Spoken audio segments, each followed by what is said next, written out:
They say humiliation burns deeper than any wound, but for me, humiliation became the spark that burned an empire to the ground. I never thought a single slap, delivered by the person I once called my sister, would change the fate of an entire airline. But when she raised her hand against me in front of strangers, mocking me for being just a maid, she unknowingly pulled the trigger of her own downfall. One phone call, 10 minutes later, the airline that she worshipped, the one she wore like a crown, collapsed before her very eyes. And she learned too late that sometimes the person you underestimate the most is the one holding your destiny in their hands. My name is Amara Daniels.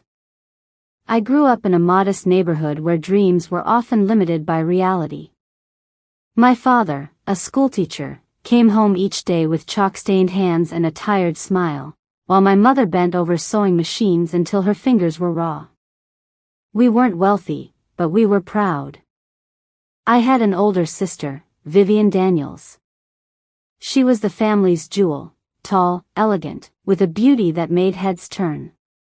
From a young age, Vivian carried herself like she was destined for royalty. When we went to church, people would whisper about her grace. Aunties would comment on her flawless skin and say things like, "This girl will travel the world. She will marry a rich man." And then they would look at me, with my books clutched to my chest and my plain face, and add, "And this one, well, maybe she will find a simple job." The comparisons hurt, but what cut deeper was Vivian's reaction. She never defended me. Instead, she thrived on those words, smirking at me later, saying, "You'll always live in my shadow, Amara. Don't forget that." She was right, at least for a while. When Vivian became a flight attendant for one of the top airlines in the country, my parents nearly burst with pride. They told everyone in the neighborhood, showing off her photos in crisp uniforms, her pictures in Dubai, Paris, London. She walked into our home with the confidence of a queen returning from her palace. I, on the other hand, was quietly working as a maid. Yes, a maid. The irony wasn't lost on me. While Vivian soared through the skies, serving champagne to CEOs, I scrubbed floors and cleaned bathrooms. People laughed when they heard. Even some of my cousins whispered that I was the family's shame. But they didn't know the full story. I wasn't just cleaning houses. I was learning. The family I worked for, the Hastings family, weren't ordinary employers. Robert Hastings was a billionaire businessman with deep roots in the aviation industry. His wife, elegant and kind, treated me less like a maid and more like a mentee. Their children admired my intelligence and often asked for my help with schoolwork. Mr. Hastings noticed my curiosity about business. At dinner, he would sometimes ask, "Amara, what do you think about this company's strategy?" At first, I thought he was joking. But when I answered, he nodded thoughtfully, as though I had said something profound. Slowly, he began sharing more with me, documents, insights, even involving me in discussions. He saw potential where my family had only seen limitations. And when I expressed my dream to pursue an MBA, he and his wife offered to sponsor me. I grabbed that opportunity with both hands. For 2 years, I studied, worked, and absorbed knowledge like a sponge. I learned about corporate structures, financial loopholes, market manipulation, and strategic takeovers. I learned that power isn't always loud, sometimes it's quiet, invisible, waiting for the right moment to strike. But I kept all of this a secret from my family. To them, I was just a maid. And I let them believe it. Because I knew one day, that lie would serve me. My relationship with Vivian grew colder as time went on. Each time she visited home, she mocked my work.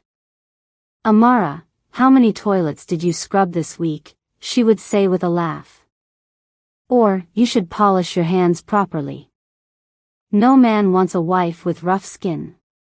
Our parents never corrected her. They joined in sometimes, urging me to learn from Vivian. I became invisible in my own house, and she basked in glory. But here's the thing about being underestimated, it gives you freedom. Freedom to watch, to plan, to prepare. And I did. So when the day came that our worlds collided, mine built quietly in shadows, hers displayed in the spotlight, fate handed me the perfect stage. I was flying to New York on confidential business. I had been asked by Mr. Hastings to finalize discussions with partners regarding a major airline restructuring. It was delicate work, and the kind of meeting that could decide the rise or fall of entire companies. When I boarded the plane and settled into first class, I was dressed simply.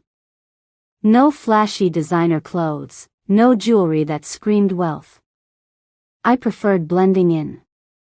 Power doesn't always need to announce itself.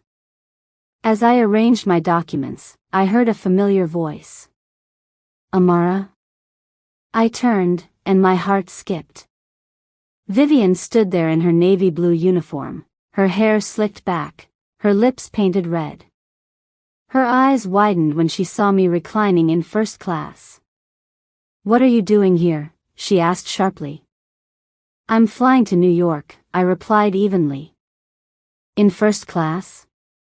Her laugh was sharp, loud enough for other passengers to turn. You? A maid? Sitting in first class? Murmurs rippled through the cabin. My face flushed, but I forced myself to remain calm. Vivian stepped closer, lowering her voice but not her venom. Do you even know how much this seat costs? Did you sneak up here? People like you belong in economy. Get up before I call security. I tried to hold my dignity.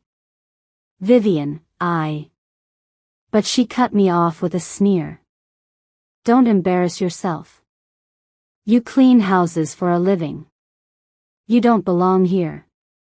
Passengers exchanged uneasy glances. A businessman frowned disapprovingly. A young woman clutched her laptop tighter. Still, Vivian pressed on. Then, as if humiliation wasn't enough, she leaned down and slapped me. The sound cracked across the cabin. My cheeks stung, my ears rang. Gasps filled the air. I sat frozen, my eyes burning, my heart pounding. Vivian straightened her uniform smugly. That's for daring to sit where you don't belong. The crew shifted nervously. No one moved to defend me. In that moment, I felt smaller than I had ever felt. But beneath the shame, a fire ignited. And I knew exactly what to do. Without a word, I reached into my bag, pulled out my phone, and scrolled to the number saved as Mr. Hastings, direct. My hands were steady. My voice calm. Good afternoon, sir, I said when he answered. I've boarded the flight, but something happened. I was physically humiliated by a flight attendant, on your competitor's airline. Yes, sir. In first class. There was silence. Then his deep voice hardened like steel. Which airline? I told him. His response was short, lethal. Consider it finished. You'll never see them fly again. I ended the call and placed my phone back into my bag. Vivian smirked at me, thinking she had won. She had no idea that her slap had just signed the death warrant of her beloved airline. 10 minutes later, as passengers continued boarding, whispers began to spread among the crew. Vivian's face drained of color as she received a call on her work phone. Her lips trembled as she stammered, What do you mean? Collapsed. How is that possible? She glanced at me, eyes wide with fear, realization dawning. I leaned back in my seat, my cheeks still burning but my eyes cold. You slapped the wrong maid, I whispered. Chaos erupted. The aircraft taxied back to the gate. Passengers were asked to disembark. Phones buzzed with breaking news. Major airline collapses amid sudden financial scandal. Executives arrested in overnight raid. Flights grounded worldwide. The airline, Vivian's pride, her identity, her crown, had fallen in minutes. Vivian stumbled down the aisle, no longer the graceful queen but a broken woman. She looked at me one last time, her voice cracking, desperate. "Amara, what did you do?" I didn't smile. I didn't gloat. I simply said, "I did what you never thought I could." I reminded you that power doesn't always wear a uniform. Her knees buckled. The collapse dominated headlines for weeks. Investigations revealed financial fraud, mismanagement, and debts hidden under layers of corruption. Mr. Hastings acquired what remained of the company, expanding his empire. I continued to work at his side, no longer a maid but a strategist. My name began to circulate in business circles as the quiet young woman with a sharp mind. As for Vivian, her world shattered. With the airline gone, she lost her job, her status, her pride. The friends who once admired her disappeared. She returned home a shadow of herself, unable to meet my eyes. At family gatherings, she sat quietly, while our parents, once blinded by her glamour, looked at me with newfound respect. They asked about my work, my travels, my opinions. For the first time, I was no longer invisible. But here's the truth, revenge didn't taste sweet. It tasted heavy, bittersweet, like ashes. I hadn't set out to destroy her life. I only wanted her to understand that I wasn't beneath her. That I had worth. Yet fate had handed me the perfect chance, and I had taken it.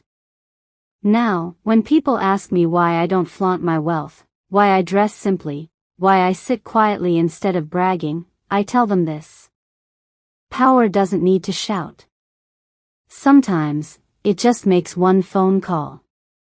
And every time I remember that slap, I touch my cheek and smile faintly. Not because it didn't hurt. It did. But because it reminded me that no matter how small people think you are, you can change everything, in a single moment. That's how one slap destroyed an airline. That's how I rose from being just a maid to a woman who could bring empires to their knees. And that's why, to this day, my sister never raises her hand at me again. The end.